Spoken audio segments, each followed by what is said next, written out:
Hey folks, Quilly18 here, and welcome to Let's Try, or maybe Let's Play, MekHQ. So I just recently did a video showcasing MekHQ, which is a computerized simulator for classic tabletop Battletech. You can set up your battles, you can play with, you can play them out in the program, either online with friends, or you can play on your own with bots, or actually you can mix and match. You can have a big battle royale with bots and friends and all kinds of things like that, playing classic tabletop Battletech. And when I put up the videos, I was kind of surprised how many people actually had played MekHQ before, and actually quite a few people brought up, hey, why don't you make a video for MekHQ? And I was like, oh, okay, there's demand for this, great. So I spent the last, couple of days dabbling around with MekHQ, which was something I was already starting to do, but I was like, oh, I better dedicate a little bit more time to it. So MekHQ is a program for managing a Battletech campaign. Now, you can use this as a companion app for like a real world, tabletop pen and paper kind of thing.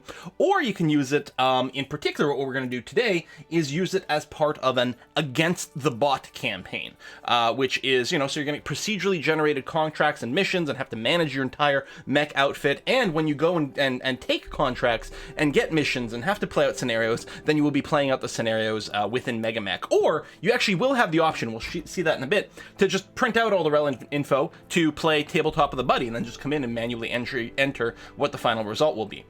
So we're gonna go ahead and set this up, and the thing I'm thinking of is, I'm wondering about doing a stream with this. I wonder if there might be some interest, because it's kind of like, playing MekHQ honestly feels a little bit like playing Aurora 4X or Dwarf Fortress or something, it's kind of arcane, the interface isn't great, but there's a kind of depth that I think that it might be our kind of thing. I'm not sure. Anyway, we're going to start in 3025 over here.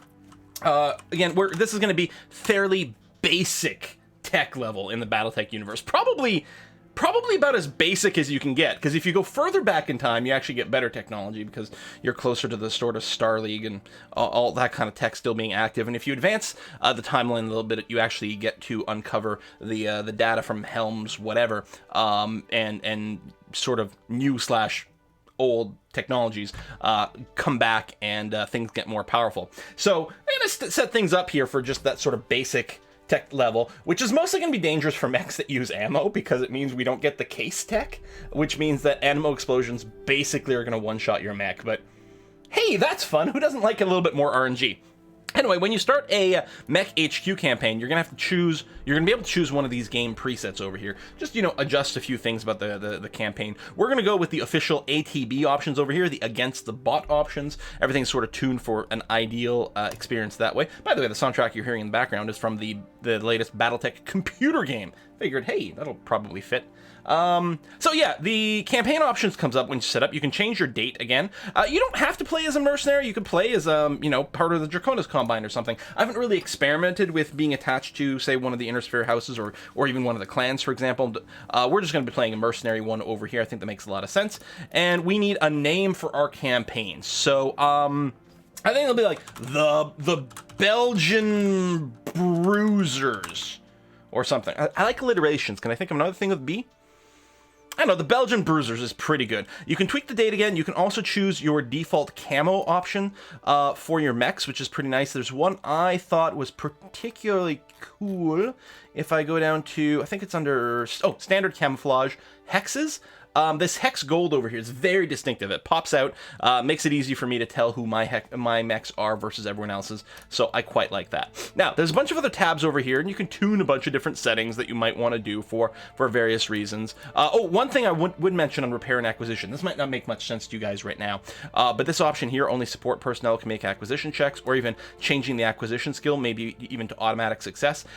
This is something that it can be very relevant to getting spare parts for repairing your mechs, because in the Battletech universe, that's not, you can't just go to like into your local hardware store and pick up a new arm for your Marauder or whatever. That's simply not an option. Instead, you got to go on basically like ebay.galaxy and hope that you can find someone selling a 300-year-old replacement part for your mech or something like that. So you have to do these acquisition rolls for that. And if you don't like that, you can always tune it a little bit, but we'll leave it on. So there's a bunch of other things that we're going to leave as is. Under the Finances tab, just to get started, what we're going to do is we're going to turn off all of these options to pay for stuff here. We're going to turn these all back on once we get started. But when you start your campaign, you start with nothing. 0 money, 0 personnel, 0 mechs. So you have to go in and set your initial sort of group up, so you have, you know, some sort of mech company to go around and do things in. So we'll turn those back on. Anyway, there's a bunch of other options that you can tune, but we're going to go to the Against the Bot tab over here, which has some stuff that we're particularly interested in. So of course we're using the Against the Bot campaign rules over here. Skill level, unless you're super good at all the tabletop rules and everything like that, regular is probably going to be too tough. And the reason I say that is the game does try to the fights that you're going to be set up for do get tuned based on sort of how much hardware you have to deploy, and tries to match with that. With regular, usually you'll be fighting slightly more battle value worth of stuff than you have. The game, you know, assumes that, I don't know, it sends more stuff at you to sort of balance out the fact that it's just an AI or something. And if you don't have all the rules memorized, and you may frequently make mistakes that way, as well as maybe you don't have a lot of experience with tabletop stuff, and then you make strategic and tactical errors as well, regular is going to be pretty tough. In particular, even going ultra green, while the individual battles should be a little easier, and, you know, mostly maybe slightly underneath, you know, your battle value, you're still gonna have to deal with a lot of attrition, right? You're having to take the same mechs in battle after battle after battle, and Battletech, your mechs get obliterated, arms get blown off, all kinds of things happen, so you can still find quite a bit of challenge here, sort of like from an attrition point of view. I'll leave it at green here for the purposes of this, but even this might kick my butt because I'm not that great. Anyway, there's lots of options you can tune over here. If you mouse over some of these, you can get some extra information about them. I'm going to leave everything as is with actually 2 exceptions. Maybe 3 exceptions. One thing I'm going to do, the lance type ratios, I believe these are the compositions of enemies that you're going to face. And it's a ratio here, 1, 2, 3. So basically what it is, this adds up to 6. So when you get into fight, there'll be a 1 in 6 chance that they're going to be all mechs, a 2 in 6 chance that they're going to be a combination of mech and vehicles, and a 3 in 6 chance, so 50% of the time, it's going to be all vehicles. To me, that's a little bit on the boring side, so I'm going to bring the vehicles down. So a quarter of the time, it'll be all vehicles, a quarter of the time, it'll be all mechs, and half the time, it'll be a mix of the two. And I think that's kind of nice, assuming I understand this value correctly. Now, the other thing, and I've seen other people suggest doing this, disable this double enemy vehicles button over here. What this does is it just counts the weight of enemy vehicles like as half as much or something like that. So it throws a lot more vehicles at you. And admittedly, vehicles are not as dangerous in one sense as mechs. They do tend to pack a lot of firepower. I mean, they're just basically fairly fragile weapons platforms, and with the double option, you can get swarmed with way too many. Especially, I'm not going to go and make like a big heavy like assault lance. I'm going to be going a fair bit lighter over here, and we might be able to get overwhelmed. So we're going to go ahead and leave that off. The other thing you might want to tune, depending on what kind of company you're running, you might want to decrease the intensity of the battles. So what's going to happen in this game, when you have a contract's not for a single mission in here. Instead, it's going to be something like, for 6 months, you're going to be deployed on this planet and hunting down some pirates or something like that. And every week, it's going to roll up the chance of getting battles, depending on what roles you have set up. And so with the default setup here, you can see, now, if you actually had someone set up for every single role, you would have over 100% chance of fight per week. So there's a lot of weeks you'd have multiple fights, and you're having to maintain your mechs and everything in between, and maybe order some parts and things. So you may want to bring this down a little bit so you get somewhat fewer fights, just to make it slightly more manageable to keep up with repairs. I'm going to bring it up to something like 0.8 over here. Now, it does depend on what roles you're doing. Like, if your mission is going to, you're going to be assigning mechs to like a defense role, then that's going to be pretty chill. But the scouting fights come up a lot. So we'll just take it down just a notch to give us some more time to repair in between. And, you know, sort of a relaxed kind of thing, but I'm going to have enough problems as is. So there's more things you can tune, but we're going to leave the rest as is. Oh, I guess we'll leave the weather and light conditions turned on. To be honest, like this, I don't have, like, in the base rules, you don't really deal with this stuff. But these get crazy. Like, I left this on the first time, and I got like a battle that happened in, like, a moonless night, and like your mechs have like 0 range and 0 ability to move around because everything's pitch black. And I was like, what the hell's going on? We'll leave it on because it's kind of interesting. Suppose we can even turn on planetary conditions for gravity and atmosphere. But we'll go ahead and just leave it at this for now. I think it's going to be complicated and confusing enough for me as is. So we'll go ahead and confirm this setup here, and then we're going to be launched into the campaign. By the way, this first video is going to be all the initial setup for our mech company. And so there won't be any actual of the fight in this particular video. So we're the Belgian Bruisers. I'm going to go ahead and rename my company over here to the Belgian Bruisers over here. And this is your sort of organizational setup. TONE. I can't remember what it stands for. Something organization and something.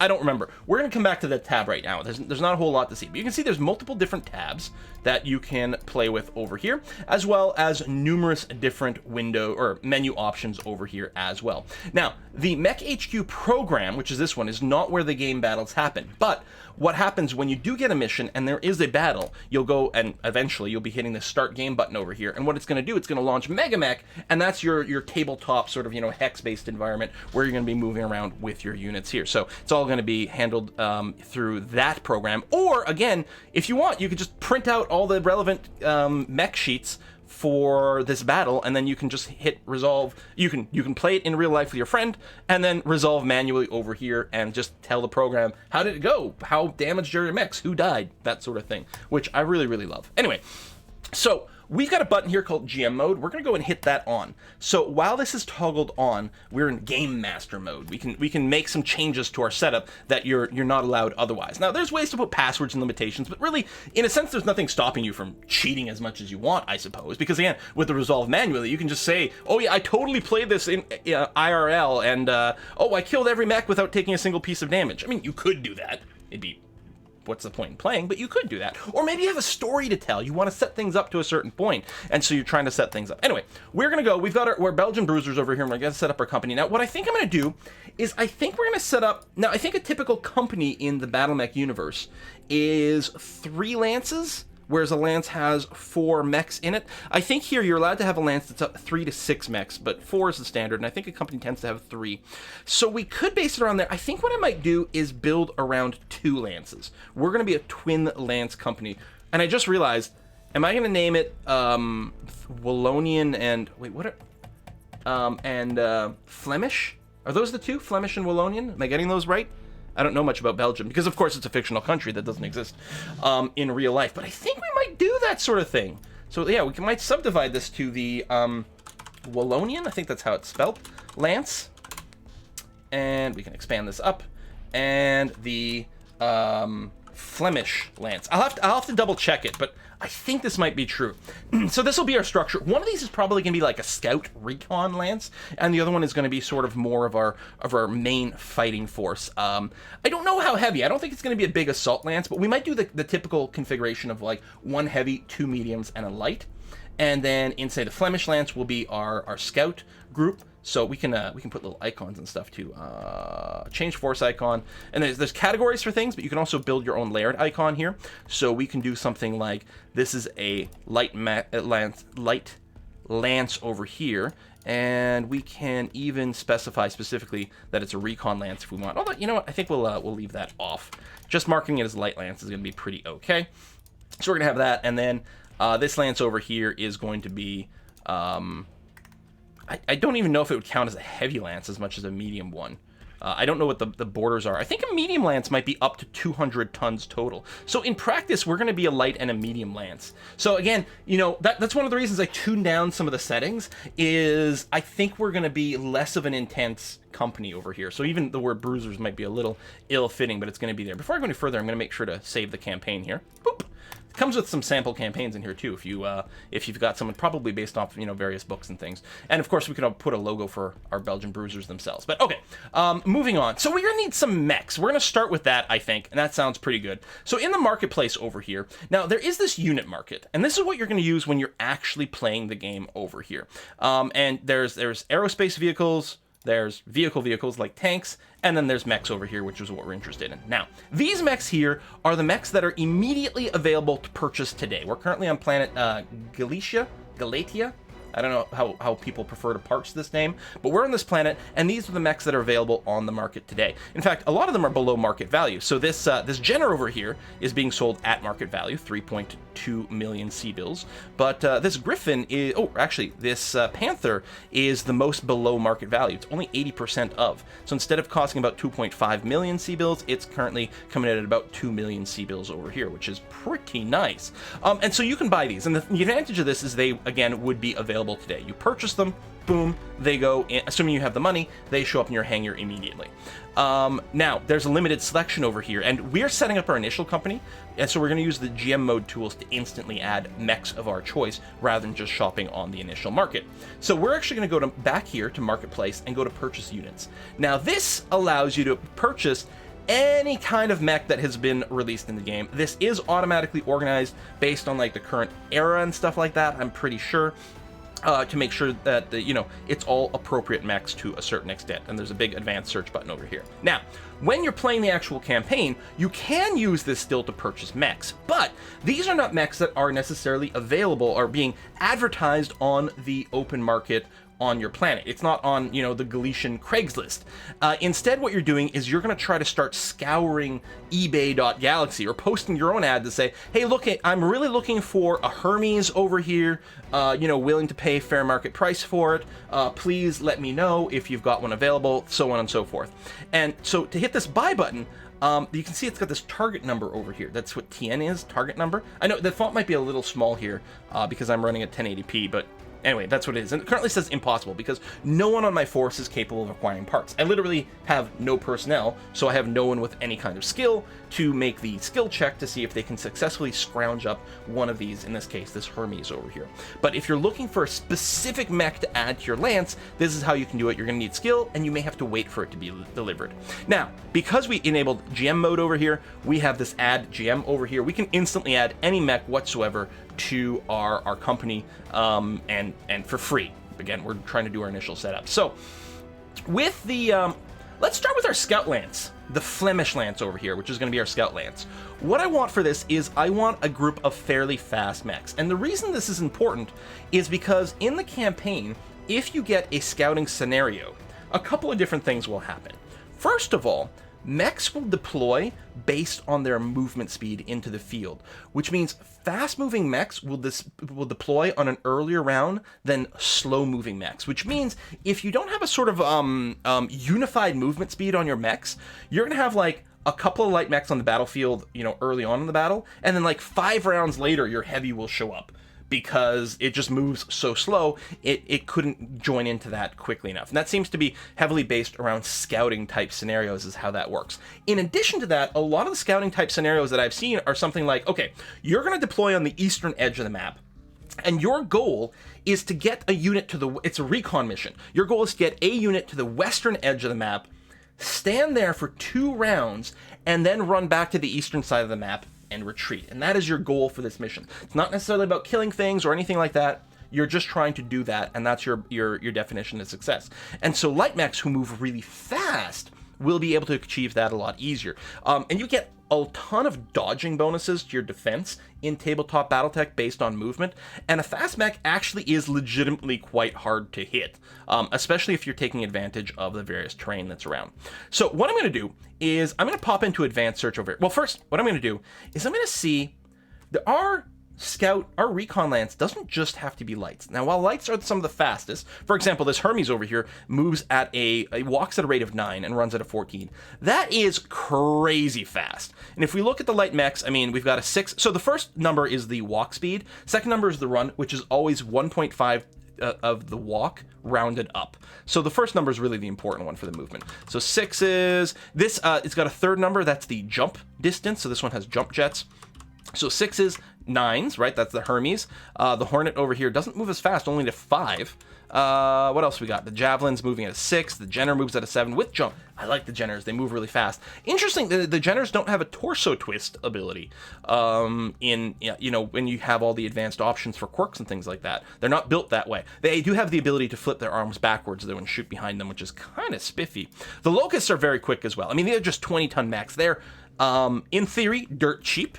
They don't fight too well, but they do move at an 8. And again, there's like multiple variations of a lot of these mechs too. I say again, I didn't actually say that yet. But you've got that. Oh, the Mercury's cool. If I recall correctly, historically, the Mercury is some of the inspiration. It had a couple of like replaceable or swappable parts, and I think the clans use this as an inspiration for their Omni-mechs. I think I read that lore somewhere. I'm not sure. Anyway, something like that. So we've got that, but there's a possibility we can use some medium mechs. Let's figure out, let's say we want to be able to walk at least... Well, let's put in an 8. I don't know if there's any medium mechs that walk at an 8, but I'm going to type that in. So in our advanced search over there, I'm going to do that. I'm going to hit OK. The Cicada moves at an 8. This is the fastest medium mech. Now, at 40 tons, I believe this is the lightest medium mech there is. But still, medium laser, flamer, or dual medium lasers and a small laser.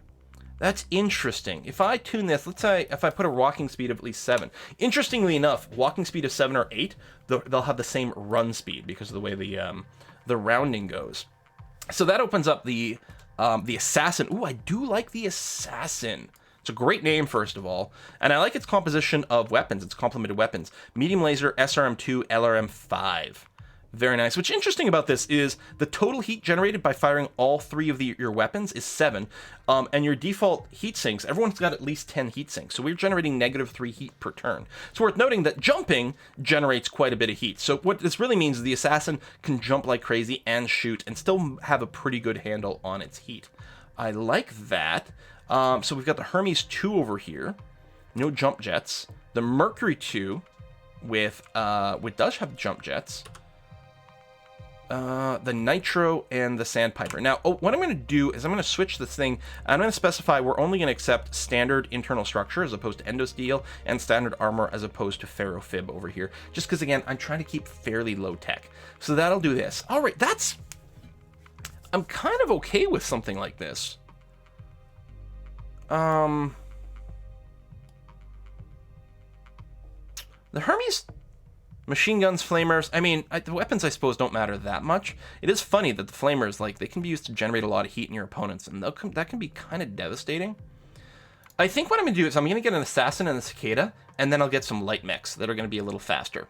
So, which variant of the Assassin we want? The 101 or the 21? The 101's got... So it's the same loadout, except that the 101 adds 3 small lasers at the cost of armor. So the 21 has 72 points of armor. I think 137 might be the maximum it can pack. So it's at 72. And the 101 is down to 64. Oh, the base Assassin also has more jump jets. It can jump 7 as opposed to 5. I think I like that. I'm going to go ahead and pick up this Assassin. So I'm just going to hit the add button to add that in.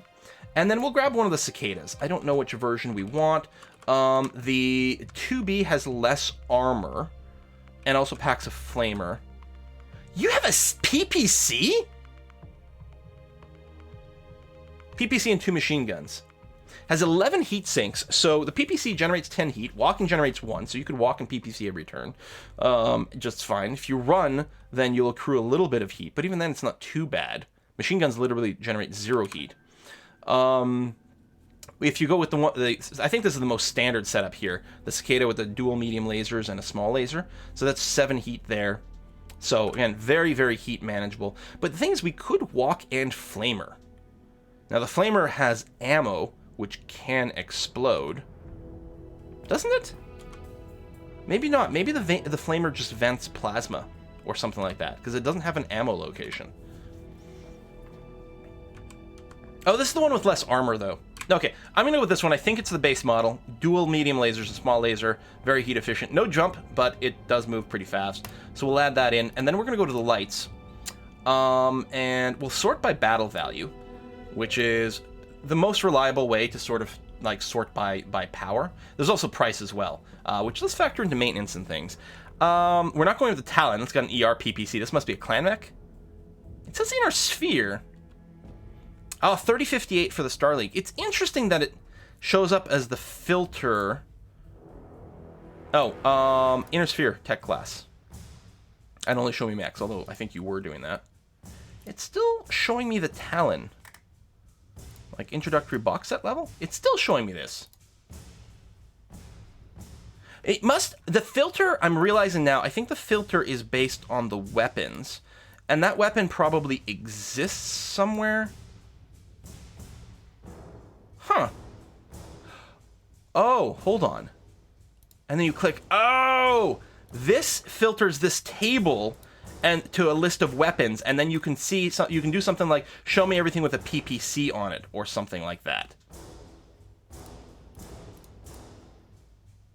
Alright. So this doesn't affect the mech table. Okay, that's fine.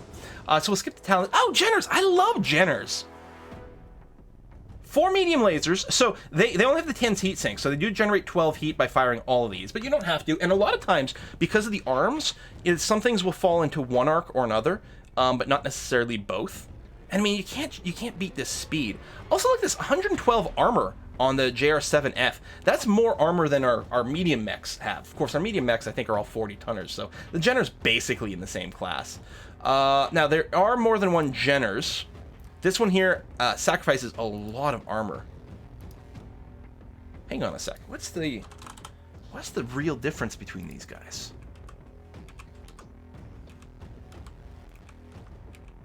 Is that it? It just generate... Well, I guess it makes sense, because 1 ton of armor is 20 armor points? No. I think it's like 16 armor points or something like that. Because I think 5 tons gives you 80 points of armor. I remember that from shopping. So anyway, it's sacrificing a ton of armor to add an SRM4 and the ammo. And then the JR7A is just one large laser. Seriously though, how is this packing so much? Because this is the standard one, isn't it? Or maybe not, but I think it's the most common one, the JR7F. Anyway, I want this one. We're going to add that. And I believe, so it's 1, 2, 3. We need a 4th mech for our Scout Lance. Maybe a Spider. Very fast. Moves at an 8, runs at a 12. 8 jump over here. I believe this is the standard, or the most common Spider. The 5V. Yeah.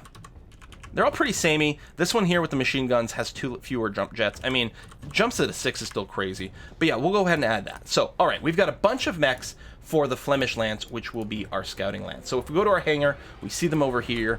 Very nice. Okay, great. I like how the assassins actually got a built-in picture there.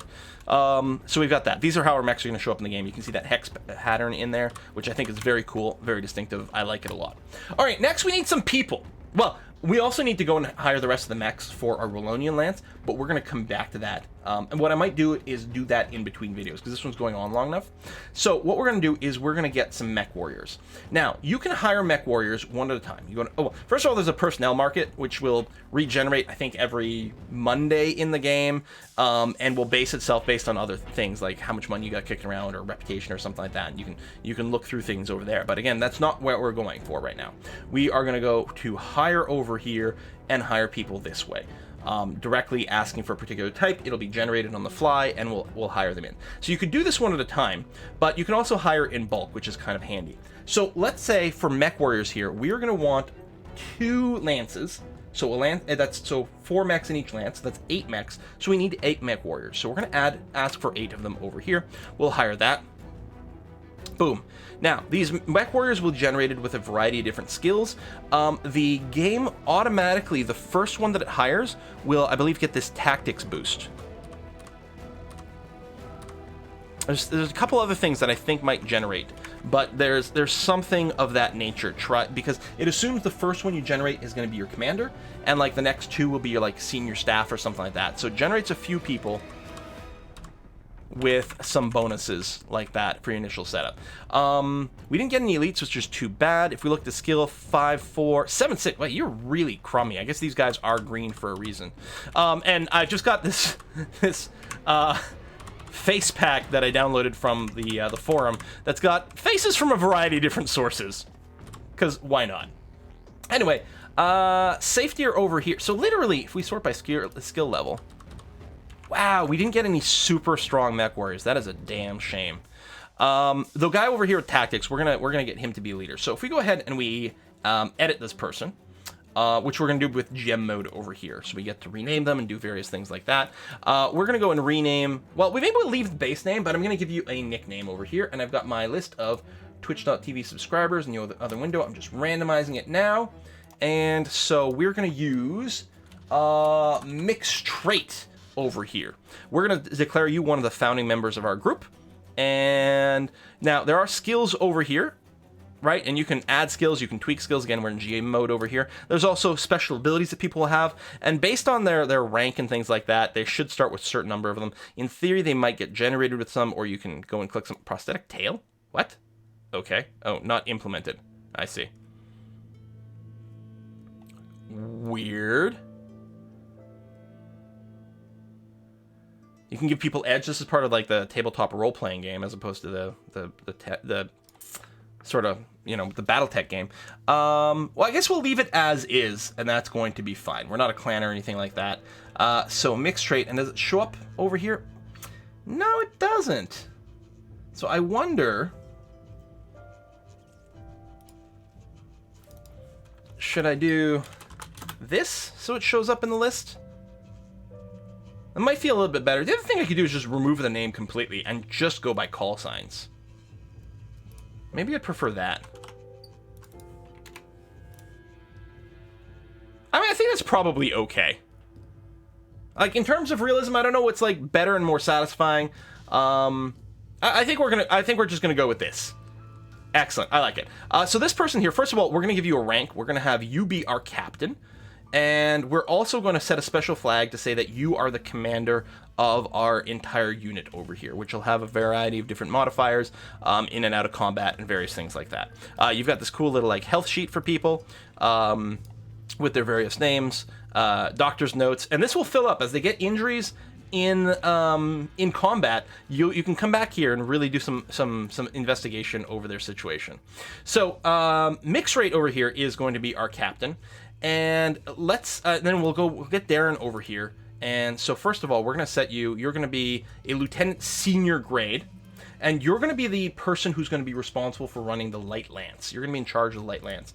Everyone else, I think we're just going to go ahead and make them into sergeants or something like that. That's going to be fine. And then if we have non-mech warrior people, if we have like vehicle pilots or something like that, then they could be maybe privates or corporals or something. But I think that's going to be okay. So Darren Martin, well, we're going to rename you. You are instead going to be